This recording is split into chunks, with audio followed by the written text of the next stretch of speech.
Navarana et le géant. Conte esquimau.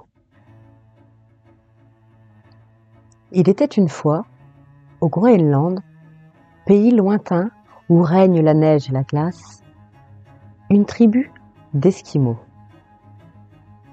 La plus belle fille du pays s'appelait Navarana. Elle avait de longs cheveux noirs, lisses et brillants, des yeux en amande et des dents d'une blancheur éclatante qui découvraient un beau sourire. Quand elle fut en âge de se marier, elle prit pour époux un chasseur de sa tribu. Avec le temps, cependant, son choix ne se révéla guère heureux. Non que le chasseur fût vraiment méchant, mais il était sujet à de fréquents accès de colère pendant lesquels il n'hésitait pas à saisir un bâton et à poursuivre sa femme à travers tout le village en menaçant de la tuer. La raison de ces sautes d'humeur était étrange, et le plus souvent, la pauvrette n'avait rien à se reprocher. Par chance, Navarana courait très vite, et le bâton n'avait encore jamais réussi à l'atteindre. La situation n'en était pas moins désagréable. Le village entier pensait que le mari de Navarana était bagarreur et violent, et chacun était plein de compassion pour la jeune femme, ignorant que jamais un coup de bâton n'était arrivé à destination. La colère de l'homme s'épuisait pendant ces longues poursuites à travers le village. Quand enfin il rejoignait son épouse, tous deux faisaient la paix et reprenaient la vie commune jusqu'à la prochaine et inévitable dispute, prolongée par les tentatives de bâtonnade et la poursuite. Les choses allèrent ainsi pendant quelques années. Puis Navarana se lassa.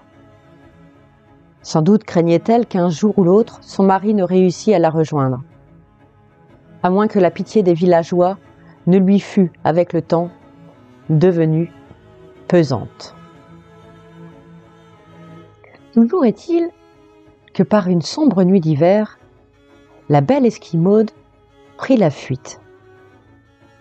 Elle traversa le village, prudente et silencieuse, se dirigea vers la toundra couverte de neige. Les blancs flocons qui tombaient sans trêve cette nuit-là effacèrent bientôt ses traces. Enveloppée dans une peau d'ours, le capuchon rabattu jusqu'aux yeux, Navarana marcha tout le jour suivant dans la plaine immense et glacée.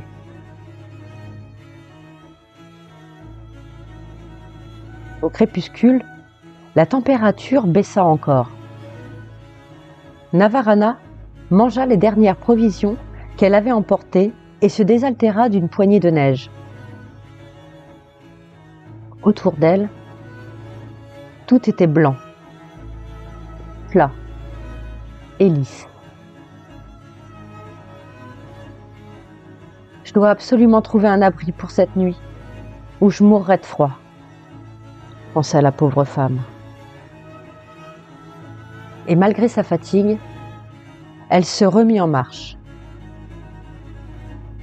Enfin, dans la lumière violette du soir, elle vit se profiler, à quelque distance, une chaîne de montagnes.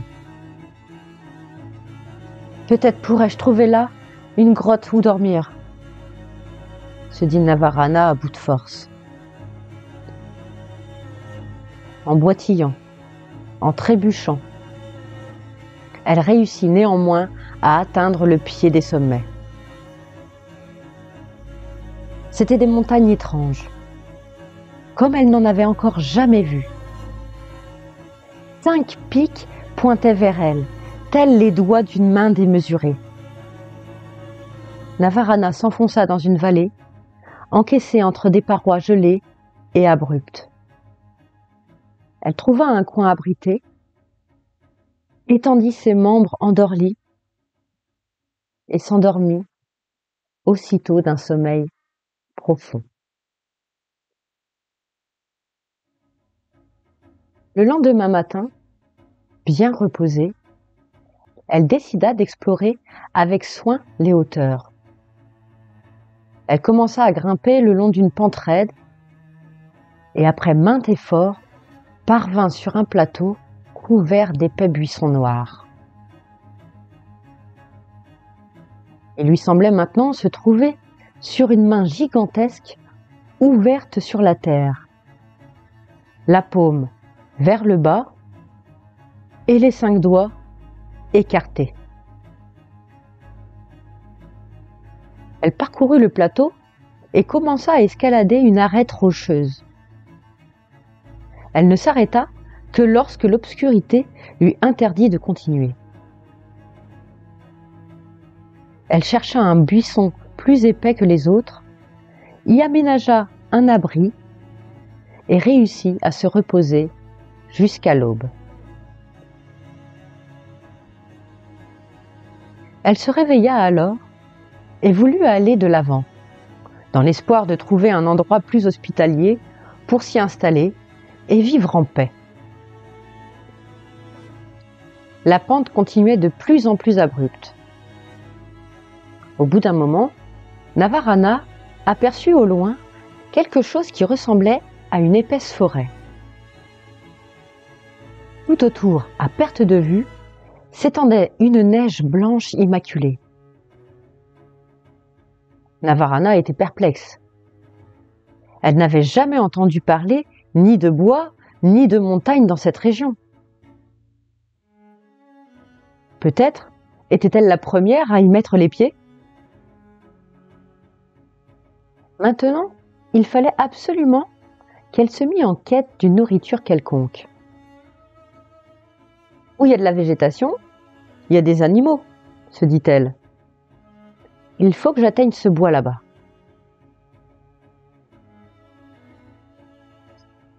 Elle y était presque arrivée et considérait avec curiosité cette étendue sombre et imprenable lorsqu'une voix, puissante comme le tonnerre, l'assaillit, telle une rafale de vent en pleine tempête, et lui fit presque perdre l'équilibre. « Qui es-tu ? Qui t'a conduit ici où nul n'est encore jamais venu ?» Tremblante de peur, Navarana répondit humblement. « Grand esprit, pardonne-moi d'avoir envahi tes domaines. Je ne voulais pas t'enfoncer. Je m'appelle Navarana et j'ai fui le village pour ne plus subir les mauvais traitements ni les bastonnades de mon mari. Je ne suis pas un esprit, répartit la voix en soulevant des tourbillons de neige autour de la malheureuse. Navarana, je suis un géant. Je m'appelle Kinak. C'est seulement dans cette plaine immense que j'ai réussi à trouver un espace suffisant pour m'étendre sans risque d'écraser des villages entiers. Tu as marché 2 jours sur mon bras après avoir escaladé mes doigts. Oh, pardon. Je t'ai peut-être fait mal ? Demanda Navarana de sa voix la plus douce. Une sorte de tremblement de terre secoua le paysage alentour. Des flocons de neige voltigèrent dans les airs, comme affolés. Pour ne pas tomber, Navarana fut obligée de s'agripper à un buisson tout en se demandant quelle terrible catastrophe allait l'anéantir. Puis elle comprit. Le géant s'esclaffait et c'est son rire qui provoquait ce séisme. De nouveau, la voix tonitruante de Kinak se fit entendre. « Toi, me faire mal, mais je ne me suis aperçu de ta présence que lorsque je t'ai vu là, près de mon épaule. Tu ne m'as même pas chatouillé. Écoute, Navarana, si tu veux, tu peux rester ici avec moi. Il suffit que tu fasses attention de ne pas t'approcher de ma bouche, car le souffle de ma respiration suffirait à t'expédier à 1 kilomètre d'ici. Cherche un endroit bien confortable et installe-toi aussi commodément que possible. Navarana ne se le fit pas dire 2 fois. Elle se fraya un chemin entre les buissons. C'étaient évidemment les poils du géant, de même que la forêt obscure n'était que sa barbe. Et après de longues explorations, elle trouva un endroit calme et tranquille qui lui convenait à merveille, près de la narine gauche de Kinak. « Comment ça va ?» lui demanda le géant au bout d'un moment. « Très bien. Tu as fait un long voyage pour arriver jusqu'ici. Dis-moi, as-tu faim ? » ?»« Oh, oui, cher géant. »« Bon, je vais te donner à manger. » Un moment plus tard, Navarana vit quelque chose comme un immense nuage noir descendre du ciel. C'était la main du géant qui laissa tomber près d'elle un renne récemment abattu. La viande crue ne plaisait guère à Navarana. Aussi, après avoir dépecé l'animal, elle arracha quelques poils du visage du géant, en fit un tas et y mit le feu avec le briquet qu'elle portait toujours sur elle. Peu après, un cuisseau de renne cuisait sur les braises, répandant aux alentours un délicieux parfum. Ainsi commença pour Navarana une période étrange et fascinante de sa vie. Kinak pensait à tout. Il lui suffisait d'étendre l'une de ses énormes mains pour capturer des daims, des phoques, des renards ou bien d'autres animaux. Navarana utilisait la chair pour se nourrir et conservait les peaux. En tissant les poils les plus longs de son ami, elle avait construit une cabane agréable, fabriqué des tapis et des paniers. Le doux pelage du renne lui servait de couverture et de natte. Les peaux les plus belles, celles des renards bleus et des ours polaires, conservées avec soin, pourraient plus tard faire sa fortune. Les mois s'écoulaient, paisibles, et Navarana était heureuse. Cependant, un jour, la voix terrible de Kinak, plus forte encore que d'habitude, vint troubler sa quiétude. « Navarana, tu dois me dire une chose. Mais sois sincère, je t'en prie, et parle franchement. » « Bien sûr, Kinak. N'éprouves-tu jamais le désir de retourner chez toi ?» Navarana réfléchit un moment. « À vrai dire, si, mon ami. Je ressens parfois la nostalgie de mon village. Et comme tu m'as demandé d'être sincère, je dois t'avouer quelque chose. Le jour où je t'ai rencontré, je t'ai dit que mon mari me battait. Ce n'est pas la vérité. Il a souvent essayé, certes, en me pourchassant dans le village, mais il n'a jamais réussi à m'attraper. Il ne m'a donc jamais battue. J'ai dit cela pour t'inspirer de la compassion. » De la gorge de Kinak sortit un grondement sourd qui ressemblait au bruit d'une avalanche. « Alors, si tu n'étais pas battu, pourquoi t'es-tu enfui ? » ?»« Je l'ignore.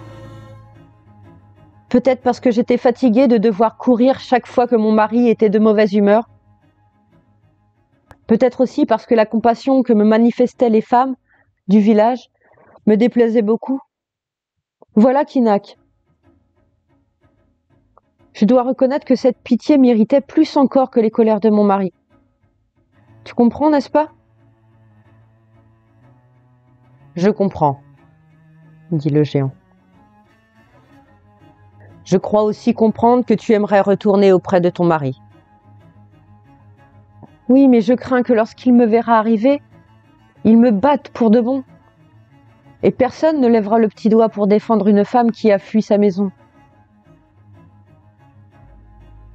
Tu te trompes. Je serai là, moi, pour te protéger, affirma le géant. En somme, Kinak, tu veux que je m'en aille? Absolument pas. Mais vois-tu, Navarana, je suis fatigué d'être toujours couché. Or, si je bougeais seulement un peu, tu serais écrasé. Et alors, que faire? Écoute-moi bien et obéis. Prends les plus belles peaux que tu as amassées dans ta cabane. Fais-en un grand rouleau et lis-le avec un poil de ma barbe. Je le ferai. Mets la veste la plus lourde que tu possèdes, enfonce bien ton capuchon jusqu'aux yeux et approche-toi de ma bouche. Quoi qu'il arrive ensuite, n'aie pas peur. Tout ce que je fais est pour ton bien. Je t'en donne ma parole. Navarana courut à sa cabane, fit un rouleau serré, des peaux les plus belles, les lia avec un poil de la barbe du géant, puis elle alla s'asseoir près de ses lèvres. Je suis prête, Kinak. À peine avait-elle fini de prononcer ces paroles qu'une épouvantable tempête de neige et de vent se déchaîna. Navarana, entraînée dans ces tourbillons gelés, le souffle coupé, le visage frappé de 1000 aiguilles glacées, s'évanouit aussitôt.